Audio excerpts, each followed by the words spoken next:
We're Jax and Amado. We've driven from Belgium through Europe, across the Sahara Desert in Morocco, and down to Ghana.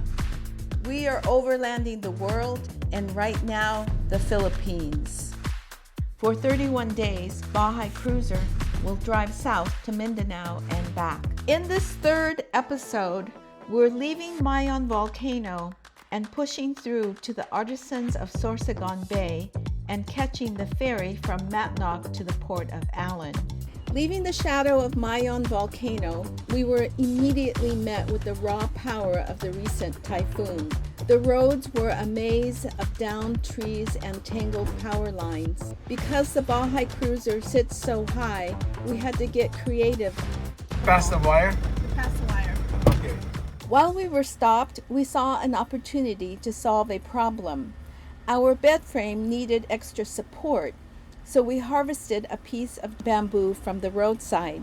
We cleaned it up and strapped it down. In the Philippines, you don't always find a hardware store, but the land usually provides exactly what you need to keep moving. As we pushed south, the sky opened up again. It's during these stretches that you realize how small you are compared to the elements in the Pacific. But just as we reached Sorsogon Bay, the clouds finally broke. The sky cleared as if on cue, revealing the water and the vibrant roadside market. By the time we stepped out of the rig, we were ready for a win. I got a crab. What'd you get, Jackie? The roadside here is a seafood lover's dream. You got this. Every type of shellfish you can imagine. One vendor shared her secret recipe for a local seafood soup that we couldn't wait to try in the camper. Okay. Sibuyas, bawang. Okay. Then, kung gusto mo, you put Sprite. Sprite. Yeah. Ah. We got our dinner tonight. Right straight up from the ocean there. Sorsogon. But the real heart of Sorsogon is the capiz shell. We met two elderly craftsmen making these incredible chandeliers. These shells have been the backbone of the local fishing economy for generations. They represent the survival of the coastal people. We bought a pound of raw shells to take home, a small way to support a craft that's been passed down for centuries. They were kind enough to show us the secret to working with capiz, demonstrating the precise way to pierce the shell without breaking it. It's a skill they have perfected over their lifetimes. There is a generous spirit in these coastal towns. Beyond selling their work, they wanted to ensure this art form lived on. Then came the gateway to the south, the Matnog port. This was our first ro-ro crossing, and it was pure chaos. With a typhoon pending, the San Bernardino Strait was acting up. So what's going on? We're taking the Montenegro ferry, and we're all paid up. It's really not that complicated. And we're gonna go into the port, and we're gonna wait there, cook our dinner in the camper.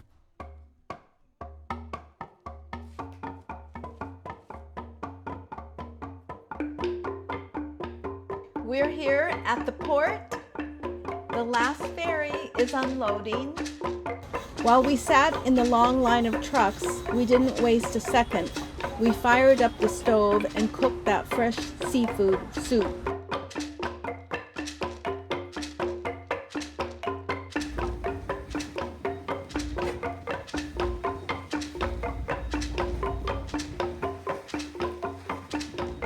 The water was so choppy that they had to double layer the anchor ropes just to keep the loading ramp from drifting.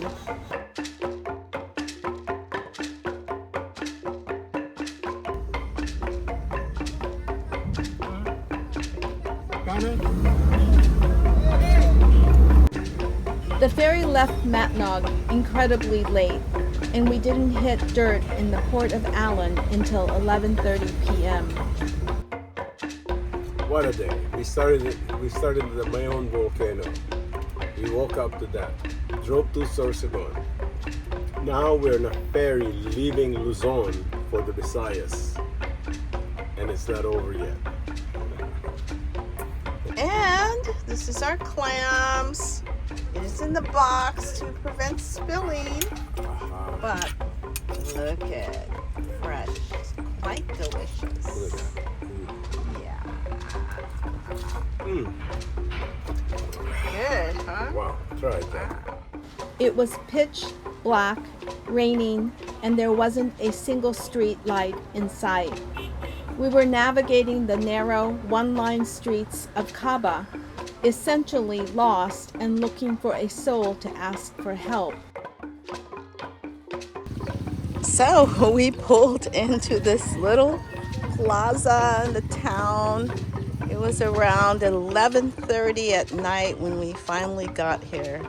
We were walking around, total darkness, but we found the little corner, and then I spotted a sign.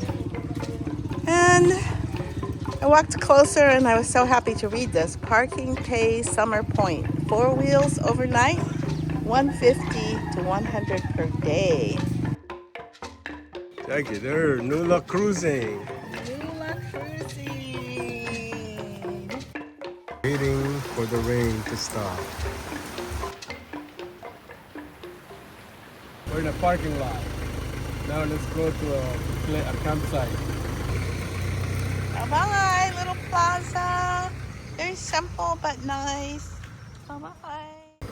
Stuck on the low-hanging wires.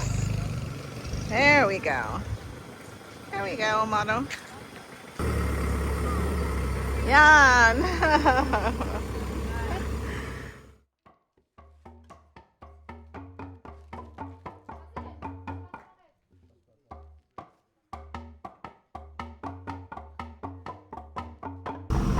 Okay, down we go. Cabacungan. Cabacungan. This one is way in there, which is fine. Is this one of the? Yes, Bahay Beach Resort.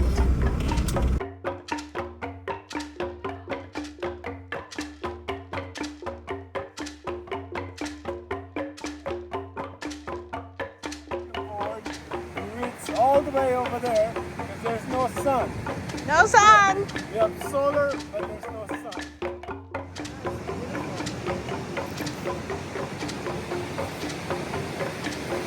Wherever we camp for the night.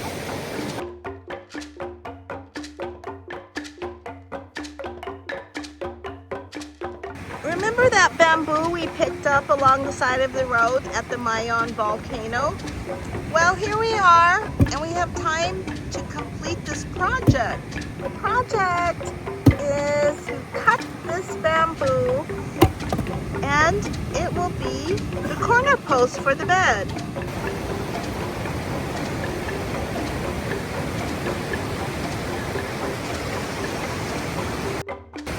Hey Jackie, what are you doing? Morning walk. Morning walk in Cabacungan. And about 40 shells. Wow, those looks great. They're Holy shit. perfect. Make some necklace, earrings. Look at. You see? You're gonna make that? I know a jewelry maker. His name's Amado. Cabacungan is one of those hidden corners of Samar that most travelers bypass.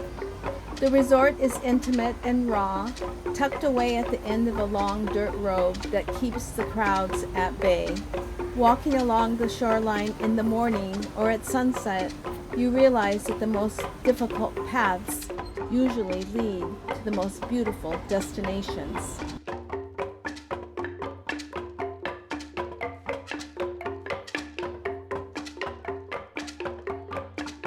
There's a strange magic to traveling. Here we were on a remote beach in Samar, only to find out the owner is a scientist whose work takes him across oceans and continents to Africa, the very place we had just left. It felt like a sign that we were exactly where we were supposed to be.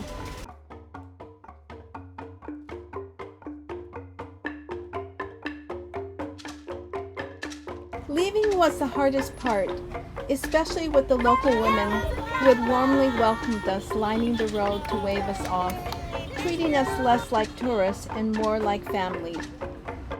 Cabacungan! If you like this video, please give it a big thumbs up and subscribe. Watch the next episode of not Bahay fit. Cruiser for more cannot excitement. go.